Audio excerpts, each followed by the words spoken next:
Dans ce Dirty Test numéro 8, je vais tester non pas une, ni deux, mais 3 enceintes Bluetooth de la marque Vulcano, une marque espagnole qui vient commercialiser leur enceinte en France. Je vous cache pas qu'en plus des enceintes, j'aurais aimé recevoir une bonne paella pour être dans le thème, mais bon, ce soir... c'est raclette party. Bref, voyons ce que ces 3 enceintes ont dans le ventre.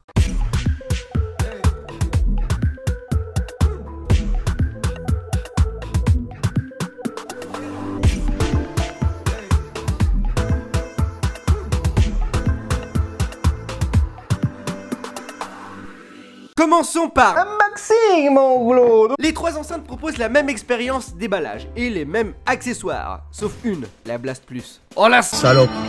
Vous verrez d'ailleurs que ce n'est pas la seule chose qui la différencie de ses congénères. Déjà pour commencer, elle s'ouvre de manière différente. À la place d'avoir un fond noir uni sur la première boîte, elle a un schéma de l'enceinte et les accessoires à l'intérieur de la boîte ne sont pas exactement au même endroit que les 2 autres. Oh purée de pommes de terre, mais c'est pas vrai ça. Sinon, à l'intérieur des 3 boîtes, on retrouve exactement la même chose. Un câble USB type C vers USB type A, un câble jack vers jack et la notice d'utilisation. En tout cas, l'expérience déballage fait très premium pour les enceintes vendues à prix discount.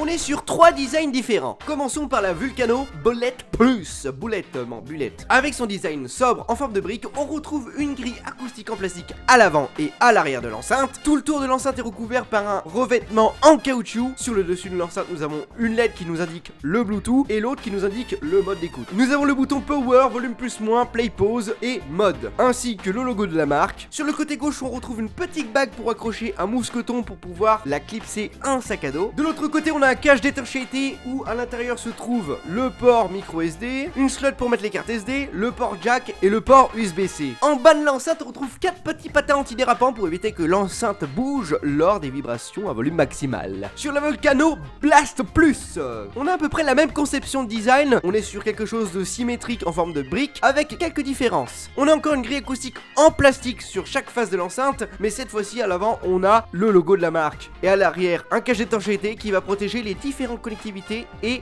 ports de branchement. On a également une bague sur le côté pour mettre un mousqueton. Sur le dessus, on a les mêmes boutons, mais on a un bouton en plus. Mais dis-moi pas que c'est pas vrai. C'est un bouton equalizer et il y aura différents equalizers avec ce bouton qu'on verra plus en détail lors du test audio. Sur le dessous, nous n'avons pas de patin antidérapant, mais ça ne l'empêchera pas de pas bouger et vous verrez que au contraire, c'est même plus efficace que des patins antidérapants des 2 autres. La Vulcano Blast XL. On est sur un design un peu plus premium et quali que les 2 autres, un design qui va plus faire intérieur. On a un revêtement acoustique en tissu qui va englober quasi la totalité de l'enceinte. À l'arrière, on retrouve également un cache d'étanchéité qui va cacher les différentes connectivités. Et sur le dessus, nous avons des boutons, mais contrairement aux autres, il y a un bouton pour invoquer l'assistant vocal. Et sur le dessous, nous avons 4 patins antidérapants, mais honnêtement, je doute de leur efficacité.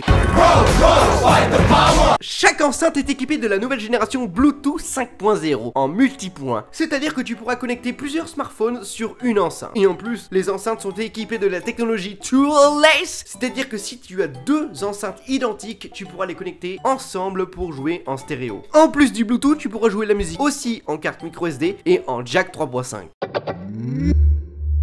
Comme tu peux te douter, selon la taille de l'enceinte, elle sera plus ou moins puissante. C'est pas la taille qui compte.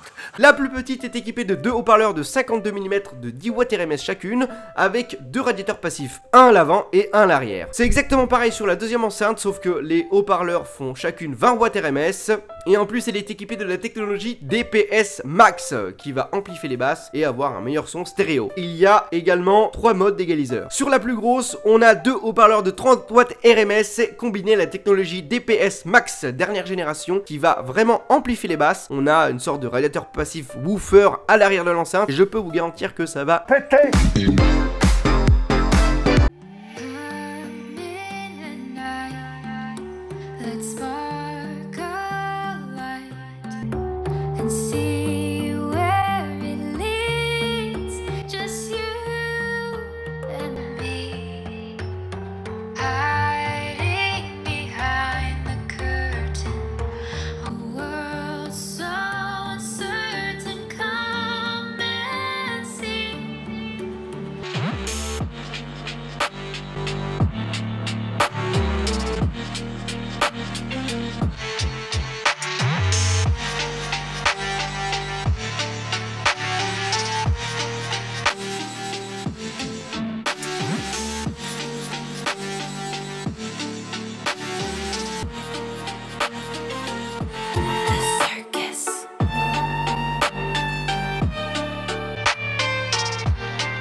que je pense de la qualité sonore de ces trois enceintes. Commençons par la plus petite taille. Je trouve que pour sa taille, elle est étonnamment puissante et délivre un son avec du punch, un des aigus clairs et précis et les médiums présents sans trop en faire, qui font bien ressortir les voix. Et pour couronner le tout, on a une bonne stéréophonie. À haut volume par contre, on entend une légère sibilance et en plus les basses claquent, comme si je te claquais le cul, tu vois. Allez, vas-y. Allez, ciao. Sur la Blast Plus, c'est pour moi la plus réussie des trois enceintes. Avec ses trois équaliseurs différents, il y en aura un forcément pour tes oreilles. Avec son son détaillé, ses aigus précis et ses médiums présents sans trop être colorés. Par contre, au niveau des basses, je trouve que ça manque un peu de punch et de profondeur. C'est exactement pareil avec les deux autres équaliseurs, sauf que le mode 3D va surbooster les basses pour élargir le spectre audio, ce qui pose comme problème que les aigus vont devenir pas très agréables aux oreilles. Tu vois, j'ai l'impression de me faire violer l'oreille à chaque fois. Ah ouais, d'accord. Sinon, on a également une très bonne stéréophonie sur l'enceinte. Maintenant, la Blast XL. J'ai bien aimé sa basse profonde et percutante et son son puissant pour la taille, nom de Dieu. En revanche, le premier EQ, il est vraiment dégueulasse. On manque cruellement de médium, le son sonne creux et les aigus, franchement, je m'en taperai la tête contre la table. Garantir que là, si tu veux une migraine, eh ben tu mets cet EQ et tu mets l'enceinte à fond. Ce problème est réglé avec les deux autres équaliseurs. On aura un son un peu plus équilibré, mais on aura quand même une légère manque de médium. Les aigus seront moins surboostés, ce qui fera vraiment moins mal à la tête. À haut volume, il faudra noter que l'enceinte bouge. Donc si tu la mets sur une étagère, eh ben je pense qu'elle va tomber tout simplement. Ça c'est con. Ces trois enceintes proposent vraiment une excellente autonomie. Commençons par la plus petite et honnêtement c'est étonnant pour une si petite enceinte de proposer 20 heures d'autonomie. Alors on les tient plus ou moins selon le volume et c'est exactement pareil avec les deux autres. La Blast Plus par contre quant à elle, elle va tenir un peu moins longtemps, ils annoncent 18 heures d'autonomie et sur la Blast XL on a 20 heures d'autonomie. Carré dans l'axe. Et mon Claude, ici Albert Reporter, et aujourd'hui on va tester l'étanchéité des enceintes. Alors celle-ci est IPX7, c'est-à-dire qu'elle résiste à l'immersion dans l'eau. Celle-ci est IP67, c'est-à-dire qu'elle résiste à l'immersion dans l'eau et à la poussière. Et celle-ci, elle est IPX5, c'est-à-dire qu'elle résiste aux gouttes d'eau. Et ben on va tester tout ça mon Claude, c'est parti. Oh, Joe, ça fait la fontaine. Bah, ça marche nickel mon Claude. Joe, ça fait des basses mon Claude.